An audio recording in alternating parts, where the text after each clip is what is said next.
بسم الله الرحمن الرحیم. دوستان و همراهان گرامی، السلام علیکم و رحمت الله و برکاته. در جلسات گذشته با وضو و غسل و احکامشون آشنا شدیم. اما اگر از شما یک سوالی بپرسم که با چه چیزی وضو بگیریم، با چه چیزی غسل بکنیم، حتما جواب شما این است که با آب. و جوابتون هم درسته، با آب طهارت حاصل میکنیم، چه وضو باشه چه غسل باشد. اما در فقه اسلامی آب چندین نوع دارد و هر نوعی یک حکم جداگانه دارد.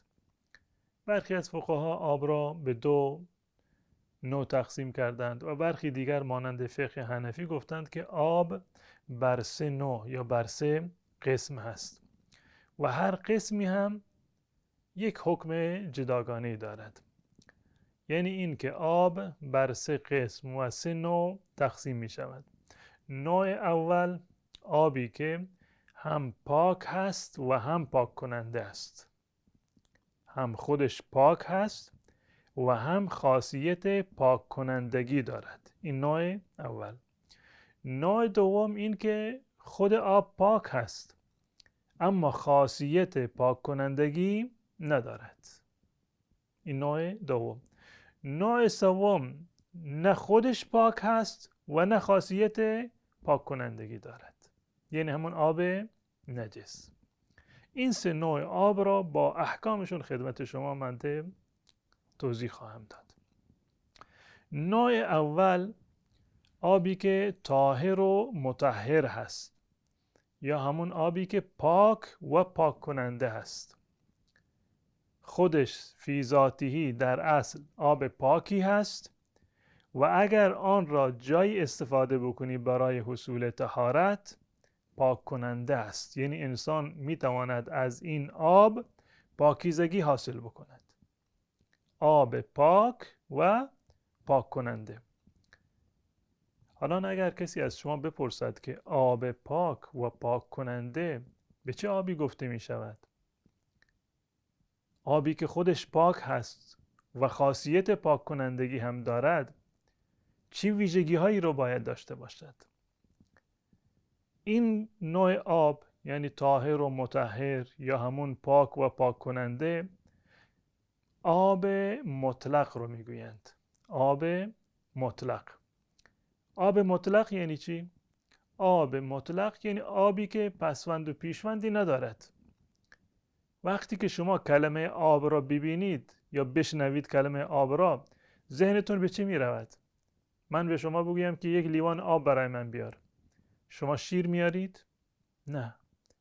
میرید گلاب میارید؟ آب میوه میآورید؟ نه. همون چیزی که از کلمه آب شما میفهمید آب مطلق، آب خالص، آبی که پسوند و پیشوندی نداشته باشد. پس بنابراین اولین خصوصیت آب طاهر و مطهر، پاک و پاک کننده این هست که پسوند و پیشوندی نداشته باشد. آب خالص باشد. همون معنی دقیق و کامل کلمه آب. شرط دومش، این شرط اول بود که آب خالصی باشد، پسوند و پیشوندی نداشته باشد. شرط دوم تغییر نکرده باشد. تغییر نکرده باشد یعنی چی؟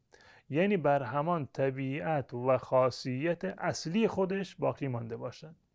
معمولا آب سه تا خاصیت دارد: رنگ و طعم و بو.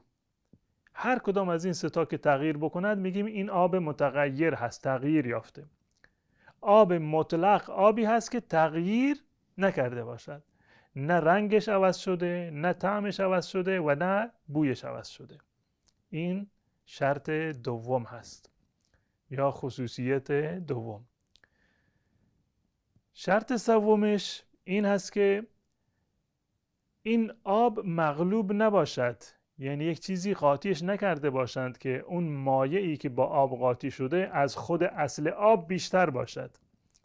فرض کنیم که شما یک لیوان آب دارید و 2 لیوان سرکه رو با اون اضافه کردید. خب این آب چی هست؟ آب مغلوبی هست. یک چیز سرکه بر آب غالب شده. شرط سوم این است که هیچ مایع دیگری بر اصل آب غالب نشده باشد. شرط سوم. شرط چهارم، این آب استفاده نشده باشد.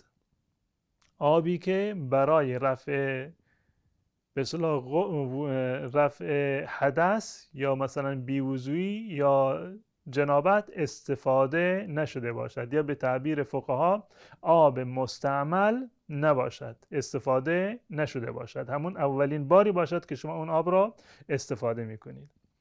و شرط پنجم چی هست؟ این است که نجس نشده باشد.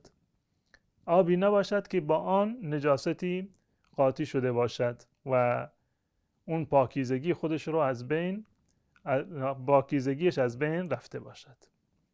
پس بنابراین تعریف آب مطلق رو یا تعریف آب پاک و پاک کننده رو فرا گرفتیم. آبی که مطلق باشد، یعنی خالص باشد، تغییر نکرده باشد، مایه دیگر بر او غالب نشده باشد، قبل از آن استفاده نشده باشد و نجاستی هم به اون نرسیده باشد.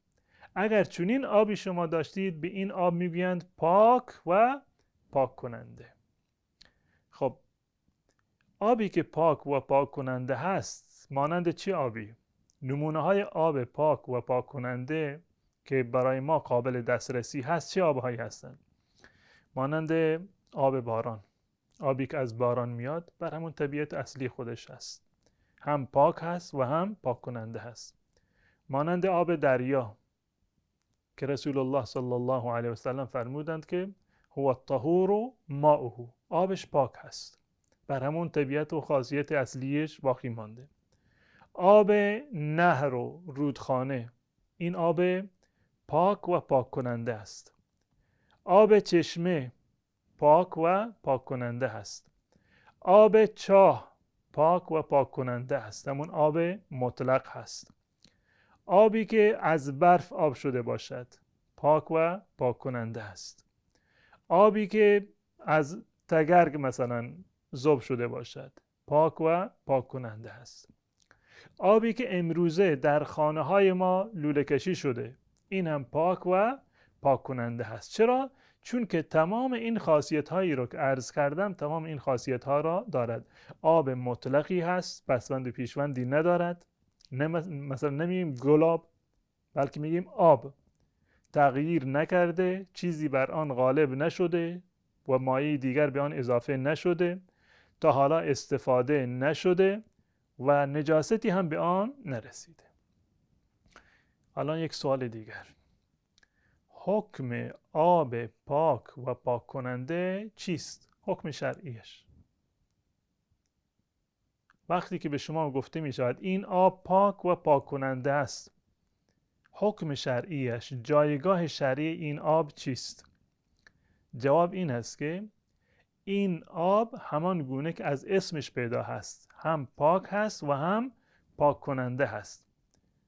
با این آب می شود طهارت حاصل کرد. حکمش این است که با این آب می شود که طهارت حاصل کرد، یعنی وضو گرفت و غسل بگیریم. وضو و غسل با این آب جایز است و همچنین زدودن نجاست با این آب جایز است.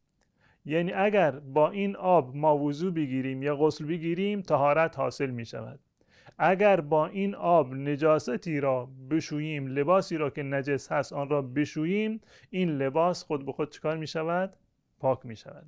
پس بنابراین حکم آب مطلق یا همان آب پاک و پاک کننده این هست که با آن حصول طهارت یعنی وضو و غسل جایز هست و با آن شستن نجاست جایز هست.